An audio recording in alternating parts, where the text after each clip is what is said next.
تازه طالبانو په امریکایانو څه کړي دي حال په همدې ویډیو کې را سره وګورئ.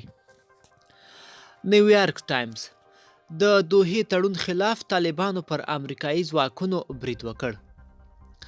نیویارک ټایمز ورځپاڼې خبر ورکړی چې طالبانو د دوحې له تړون وروسته د افغانستان په سویل کې پر امریکایي ځواکونو راکټونه ویشتلي دي. طالبانو او امریکا د دوحې په تړون کې هوکړه کړې وه چې پر یو بل به بریدونه نه کوي، خو افغان ځواکونه له دې امر څخه مستثنا وو او طالبانو پرې خپل بریدونه څو چنده زیات کړل. د نیویارک ټایمز په وینا طالبانو تیره اونۍ د افغانستان په سویل کې پر هغو پوځي کمپونو راکټونه ویشتل چې امریکایي او افغان ځواکونو ترې ګټه استفاده کوي.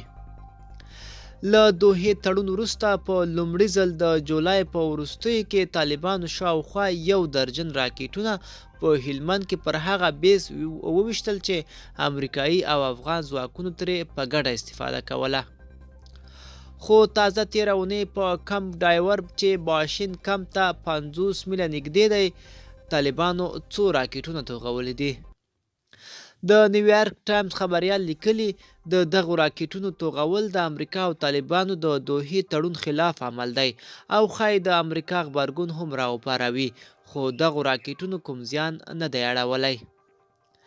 ملګرو دا به زمونږ چمتو شوې ویډیو د لا ښکلو ویډیوګانو لپاره زموږ چینل در سره سبسکرایب کړئ او تر بلې ویډیو ښه وخت.